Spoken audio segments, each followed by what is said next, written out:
Here we're going to be going over some basic paranormal or ghost hunting gear that everybody should really have if they're serious. And if you're just getting into this, these are going to be some cheaper priced items that you guys can really look at and see, and things that you guys that aren't going to break the bank, because this can be a very expensive hobby, or it could be your career.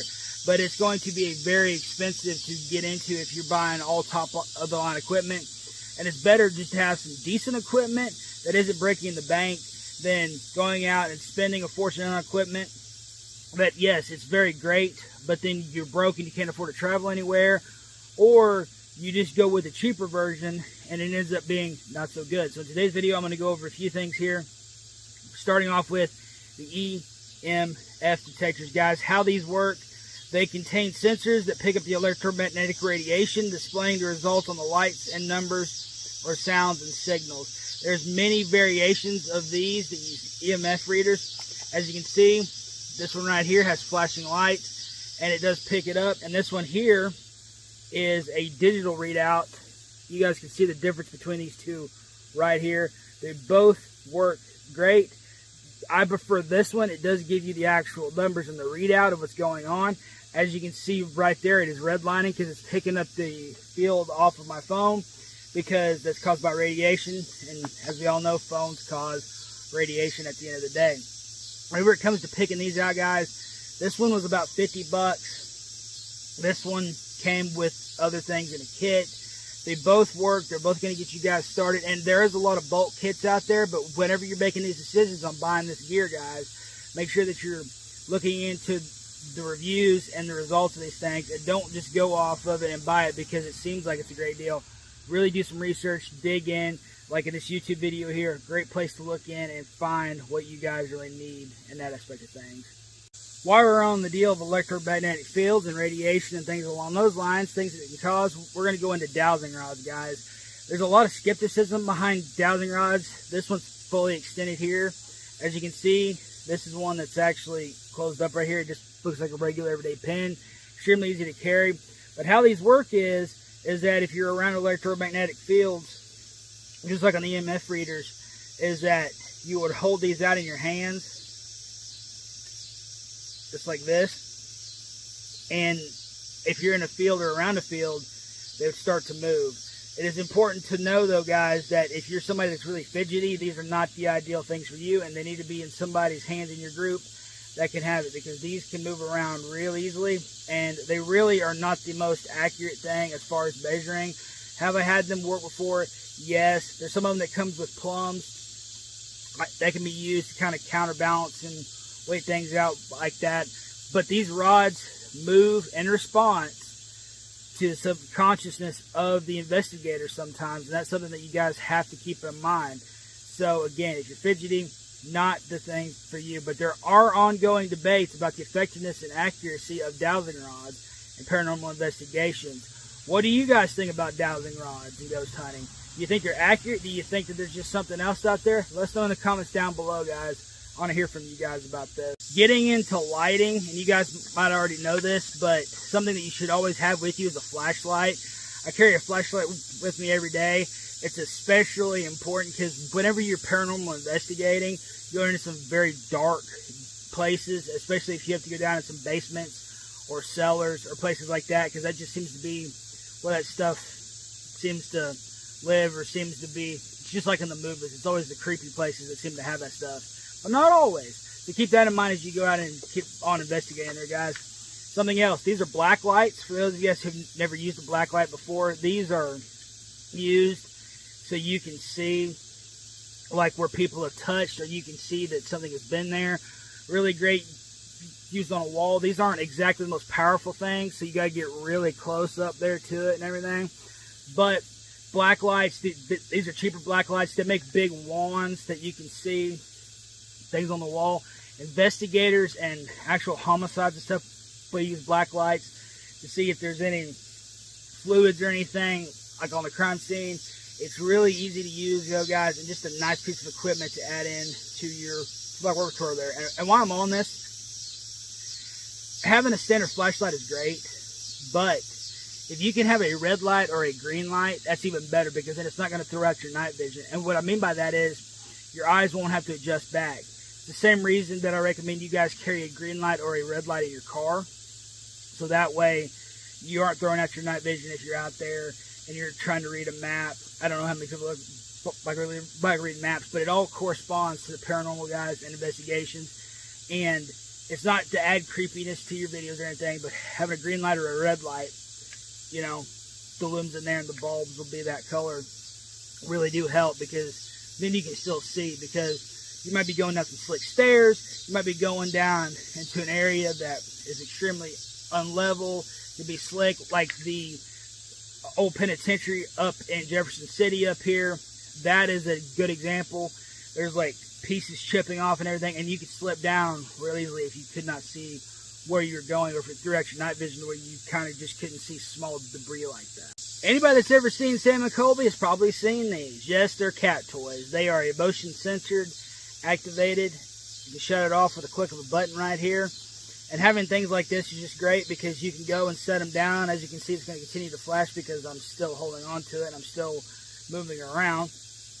But whenever you set these down and they stop flashing, if anything causes this to move, it's going to start flashing again. This is just one little piece, and it's a great tool to actually use. A lot of people are skeptical about this. Of course, guys, it's the paranormal. People are skeptical about everything at the end of the day.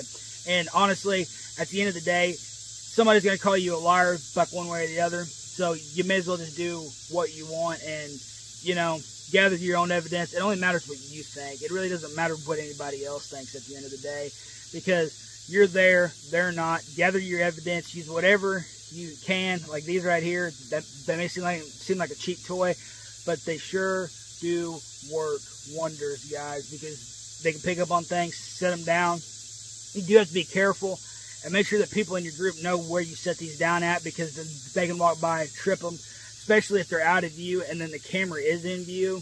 That can sometimes cause it, especially in places that have floorboards and things like that. You got to be really careful. And the final piece of equipment is, you guessed it. Yes, guys, the final piece of equipment is going to be a voice recorder, something that you really need to have, because this can pick up on things that you can't hear. If you're ever on a ghost tour, if you're ever out there doing things, you can pick these up super cheap. You can buy them in double packs. I've even seen them being sold by a dozen at a time. Preferably something like these, not the old-fashioned ones that take the old tapes. I think you can still buy those, but those are not going to be your best bet. Your best bet is going to be buying something like this. It's digital, that can record, that you can transfer over easy onto other things. That way you don't have to worry about your little tapes getting messed up and things along those lines. Believe me, guys, I've been around enough people, heard enough people say that after they've been on a ghost tour, and if guys, seriously, go on a ghost tour sometime somewhere, whether it be the Crescent Hotel or anything like that, where they're taking you through and they say they're trying to communicate, and keep a voice recorder in your pocket. You will see at the end of the day that if you play it back, there might be something on there. It's happened before, guys. I've had people tell me this, and honestly, I've had it happen. So it's something that you have to really be aware of, and it's something that, even though if you don't hear it, this will pick it up at the end of the day. You need to have a tape recorder. This is more important than anything else other than a camera. This and a camera should be your two top things, and that's why this is the end of the video. Save the best for last, guys. Have a good camera. Canon makes some phenomenal ones. You can do like your research out there. If you're just starting out, you don't have to go and break the bank for a really fancy camera, but you can get some good cameras out there, guys. The Canon that I actually use, this is one of the Canons I use, guys. It's a phenomenal little camera. They've gone up in price a lot because people have come to find out that these cameras are phenomenal, and so they've raised the price on them a lot. They take really great video footage, and they are just something that work phenomenally across the board. I'm a big fan of Canon. I haven't really found any other brand of camera that can do what they can do. One thing I would suggest is that you mic these up to the best of your ability. I actually am getting a new mic because the old one got kind of destroyed for this one. But I have another Canon that I really like. I can't show you guys right now because it's actually not here right now. But it's bigger than this one, and that is the one that I like setting up if you're going to keep a stationary camera. But this is a good one for carrying around, and there's just all kinds of add-ons. extension for this. I really recommend you guys get stabilizers and things along those lines, or just the little stick that screws on the bottom here, so that way you guys can see and be a lot steadier with it. And then that way if you do kind of veer off, it's a lot smoother than that. But these are the cameras I recommend. Also the gimbal, the second one and the third one. The second one's just like the first one they made, and you guys can check that out online though. The gimbals are really, really cool. They're a smaller camera, but they're really steady. They're really smooth. The number 3 though is like $700. You get a used one of the 2 Pro version, I believe it's called, that you can get for like, you can get it used for like $300, and that is a good deal as long as you get a couple of years of use out of it. You really got your money's worth. I've had this camera here for about 4 years, somewhere along in there. It's been phenomenal, guys. It has withstood a lot. As you can see, the cover for the lens is kind of cracked there and broke. That's the other thing, guys. Take care of your equipment. This stuff is too expensive to just be throwing around. So if you do invest in some high-dollar equipment, make sure that you're taking care of it. People always say about the dowsing rods. I showed you guys those dowsing rods earlier for picking up all the electromagnetic fields and everything.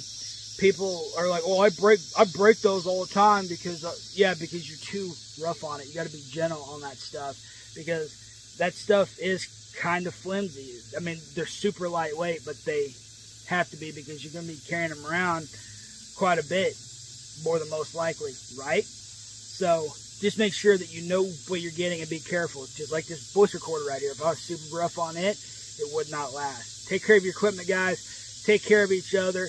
And happy ghost hunting to you all. God bless each and every one of you, and we'll catch you in the next.